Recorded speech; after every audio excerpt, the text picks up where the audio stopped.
Back to the new video. This is Tanki Karthik YouTube channel. ఈరోజు అయితే మనం జియో ఎయిర్ ఫైబర్ గురించి తెలుసుకుందాం. ఇదైతే మాకు 50 days ఫ్రీ ట్రయల్లో వచ్చింది. దీన్నైతే ఇండోర్ యూనిట్ ఆర్ రూటర్ అంటారు. అదైతే పవర్ సప్లై అవుట్డోర్ యూనిట్ నుంచి వచ్చిన నెట్వర్క్ని మనకు అందిస్తుంది. దీనికైతే మనకి బ్యాక్ సైడ్ 4 ఉంటాయి మనకి నెట్వర్క్ కనెక్ట్ చేసుకోవడానికి. మనం ఏ దాంట్లో కావాలంటే దాంట్లో పెట్టుకోవచ్చు. ఈ బాక్స్ అయితే మనకి అవుట్డోర్ యూనిట్ నుంచి ఇండోర్ యూనిట్కి వచ్చేటప్పుడు నెట్వర్క్ని అయితే స్పీడ్గా అందిస్తుంది. నేనైతే రూటర్ నుంచి డివిఆర్కి అయితే నేను కనెక్ట్ చేసుకున్నాను, వర్క్ అవుతుంది. ఇప్పుడైతే మనం అవుట్డోర్ యూనిట్ అయితే చూద్దాం. ఇదైతే మనకి అవుట్డోర్ యూనిట్.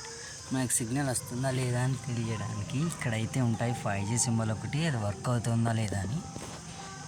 ఈ వైరింగ్ అంతా వాళ్ళే తెచ్చుకుంటారండి. ఇది మనకి ఫిట్ చేసేందుకు 200 రూపీస్ అయితే మాకు ఛార్జ్ చేశారు. మాకైతే ఇది టవర్కి స్ట్రైట్గా ఉంది.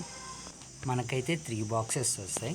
ఫస్ట్ బాక్స్ ఇదైతే ఎస్టీబీది, అంటే మనకి సెటప్ బాక్స్. ఇది దీంట్లో వచ్చి సెటప్ బాక్స్, రిమోట్, అడాప్టర్, మళ్ళీ ఒక HDMI కేబుల్ అయితే వస్తుంది. ఇదైతే ఇండోర్ యూనిట్ రూటర్. ఇది దీంట్లో రూటరు, ఇంటర్నెట్ కేబుల్, దాన్ని ఫిక్స్ చేసే యాంగిల్ ఒకటి, మళ్ళీ దాని అడాప్టర్ ఒకటి వస్తుంది. ఇదైతే మనకు అదే చెప్పాం కదండి, అవుట్డోర్ యూనిట్ నుంచి ఇండోర్ యూనిట్కి నెట్వర్క్ కనెక్ట్ చేసేది. దీంట్లో అయితే బాక్స్ ఒకటే వస్తుంది, దీంట్లో స్క్రూస్ ఉంటాయి అంతే అండి. ఇదైతే ఇవాళ మన వీడియో.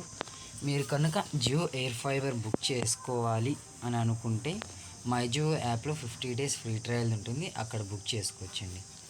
299 కంటే పైన ప్లాన్స్ జియో సిమ్కి వేయించుకునే వాళ్ళైతే దీన్ని అయితే బై చేయొచ్చు. మొత్తానికి ఏదైతే మన ఇండోర్ యూనిట్, అది పవర్ సప్లై అడాప్టర్ ఇండోర్ యూనిట్ది.